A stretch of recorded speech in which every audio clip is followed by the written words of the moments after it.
Wahai Presiden, Gubernur, Bupati Wali Kota, Rektor, jika ada organisasi kearsipan di bawah wilayah kekuasaan administratif Bapak Ibu sekalian dan tidak melakukan kewajibannya, maka tegurlah.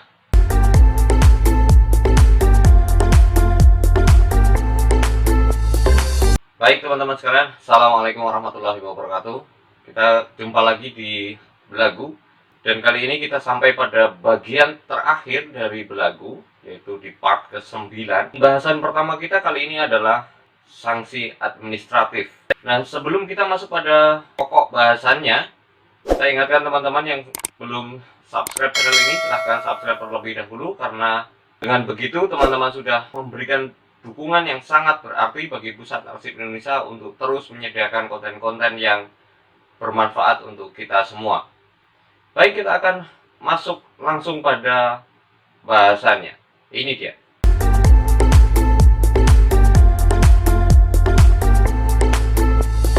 Kita masuk ke pokok pembahasannya, yaitu sanksi administratif. Sanksi administratif itu diberikan apabila terjadi pelanggaran-pelanggaran. Nah, subjek hukumnya itu ada dua. Yang satu adalah pencipta arsip, yang kedua adalah lembaga kearsipan. Kalau saya menyebutkan pencipta arsip, teman-teman masih ingat kan pencipta arsip itu siapa saja? Yang pertama adalah lembaga negara, yang kedua adalah pemerintah daerah, yang ketiga adalah BUMN, yang keempat adalah BUMD, dan yang kelima adalah perguruan tinggi negeri. Jadi ada 5. Nah, saya sengaja sebutkan dulu, ini pencipta arsip, ini lembaga kearsipan. Nah, kalau lembaga kearsipan teman-teman juga harus terbayang bahwa lembaga kearsipan itu isinya ada arsip nasional, ada arsip daerah provinsi, ada arsip daerah kabupaten kota, ada arsip perguruan tinggi. Jadi kalau saya menyebut lembaga kearsipan isinya 4 itu ya. Nah, sanksi administratif ini isinya ada 6. Mulai dari teguran tertulis, penundaan kenaikan gaji berkala, kemudian yang ketiga adalah penundaan kenaikan pangkat, yang keempat adalah penurunan gaji, yang kelima adalah penurunan pangkat, dan yang keenam adalah pembebasan dari jabatan. Nah, ke-6 kasus ini penerapannya tuh beda-beda. Setidaknya penerapan 6 sanksi administratif itu terjadi pada 3 kasus.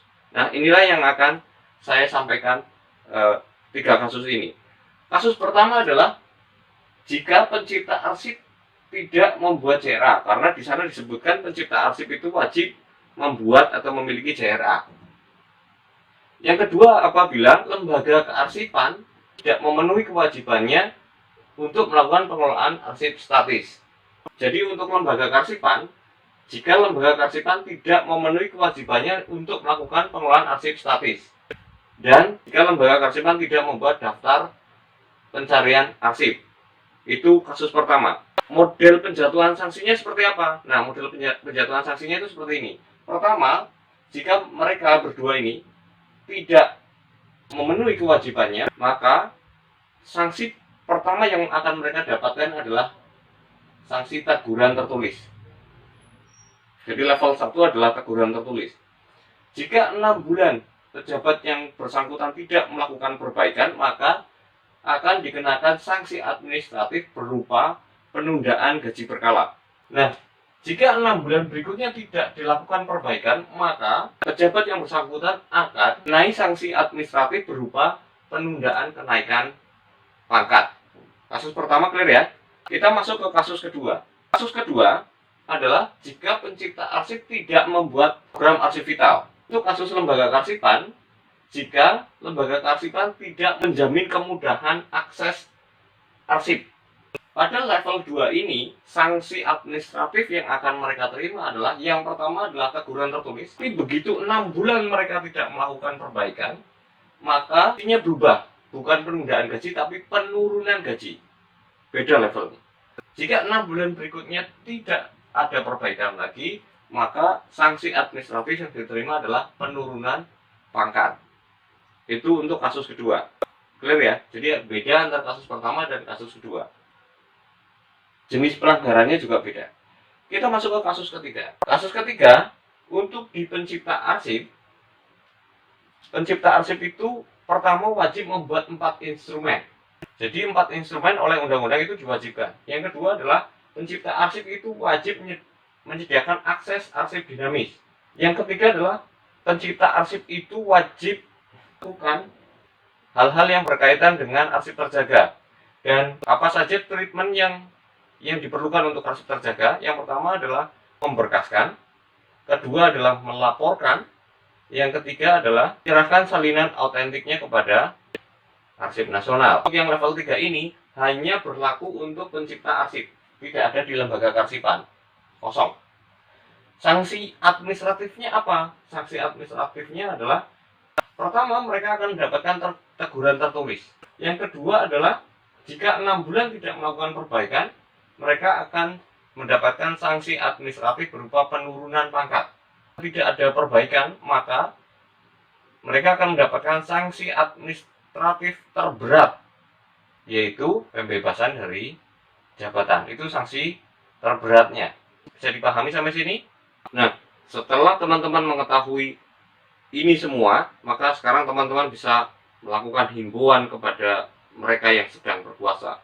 Setidaknya, kalau saya akan memberikan himbauan kira-kira begini. Wahai Presiden, Gubernur, Bupati Wali Kota, Rektor, jika ada organisasi kearsipan di bawah wilayah kekuasaan administratif Bapak Ibu sekalian dan tidak melakukan kewajibannya, maka tegurlah, karena undang-undang mengaturnya. Kira-kira begitu. Baik, itu intinya di pembahasan sanksi administratif, dan kita akan lanjutkan kepada sanksi pidana. Untuk pembahasan tentang sanksi pidana, saya akan sampaikan dari mulai sanksi yang terberat, kemudian berturut-turut sampai yang ringan. Yang pertama, jenis pelanggaran yang menimbulkan sanksi pidana maksimal yaitu 10 tahun dan atau denda maksimal 500 juta adalah pertama, sengaja tidak memberkaskan dan melaporkan arsip terjaga. Jadi ini pejabat yang tidak memberkaskan dan melaporkan arsip terjaga, sanksi pidananya adalah 10 tahun dan 500 juta. Yang kedua adalah sengaja memusnahkan arsip di luar prosedur. Itu juga sama sanksinya. Yang ketiga adalah memperjualbelikan atau menyerahkan arsip yang memiliki nilai guna kesejarahan pada pihak ketiga di luar yang ditentukan. Jadi 3 hal ini sanksinya adalah sanksi maksimal. Nah, yang kedua, yang sanksi pidananya maksimal 5 tahun penjara dan atau denda maksimal 250 juta. Pelanggarannya adalah yang pertama, jika tidak menyerahkan arsip yang tercipta yang dibiayai dengan anggaran negara. Itu satu. Yang kedua, jika sengaja tidak menjaga kerahasiaan arsip yang tertutup. Yang ketiga adalah jika sengaja menguasai dan atau memiliki arsip negara untuk kepentingan sendiri atau orang lain yang tidak berhak. Jadi 3 pelanggaran ini sanksinya adalah 5 tahun penjara atau 250 juta. Terakhir yang paling ringan adalah 3 tahun dan 1 tahun. Yang 3 tahun adalah sengaja menyediakan arsip dinamis kepada pengguna yang tidak berhak. Sanksi pidananya adalah 3 tahun dan atau maksimal denda 125 juta. Yang paling ringan adalah sengaja tidak menjaga keutuhan, keamanan, dan keselamatan arsip negara yang terjaga. Itu hukuman pidananya adalah 1 tahun dan atau denda maksimal 25 juta. Kita masuk kepada bab selanjutnya, yaitu ketentuan peralihan. Ketentuan peralihan ada di pasal 89 ayat 1 dan 2. Ayat 1 berbicara tentang arsip terjaga. Saya tidak akan bacakan secara detail, tapi intinya adalah jika ada kegiatan mengenai arsip terjaga yang kegiatannya sudah berjalan sebelum undang-undang ini diterbitkan, maka ketentuannya tetap mengikuti undang-undang ini sejak diundangkan, sejak disahkan gitu ya. Nah, yang kedua adalah ketentuan peralihannya adalah pada saat berlakunya undang-undang ini, semua peraturan perundang-undangan yang berkaitan dengan kearsipan dinyatakan tetap berlaku sepanjang tidak bertentangan atau belum dikeluarkan peraturan pelaksanaan baru berdasarkan undang-undang ini. Jadi sampai sekarang misalnya masih ada beberapa peraturan kepala ANRI yang masih berlaku, misalnya peraturan mengenai arsip vital, peraturan mengenai standar gedung, standar POX, dan lain-lain. Jadi itu masih tetap berlaku karena belum ada peraturan pengganti yang merupakan turunan dari undang-undang ini. Itu poin dari ketentuan peralihan. Yang selanjutnya adalah ketentuan penutup. Ketentuan penutupnya di pasal 90 ayat 1 dan 2 menyatakan PP yang diamanatkan undang-undang ini diselesaikan paling lama 1 tahun terhitung sejak undang-undang ini diberlakukan. Jadi ini sudah tidak relevan karena PP-nya sudah terbit. Yang kedua adalah Perka ANRI yang diamanatkan undang-undang ini diselesaikan paling lama 1 tahun terhitung sejak undang-undang ini diberlakukan. Dan yang penting lagi adalah pasal 91. Pada saat undang-undang ini berlaku, maka Undang-Undang Nomor 7 Tahun 71 tentang ketentuan-ketentuan pokok kearsipan dicabut dan dinyatakan tidak berlaku. Dan yang terakhir adalah pasal 92, undang-undang ini berlaku pada tanggal diundangkan. Jadi itu terakhir, kita akan bertemu lagi pada pembahasan kearsipan yang lebih menarik, dan teman-teman boleh usulkan kira-kira apa saja yang perlu atau kita dahulukan untuk kita bahas pertama kali. Akhir kata, saya Satin Jati untuk Pusat Arsip Indonesia mengucapkan terima kasih dan wassalamualaikum warahmatullahi wabarakatuh.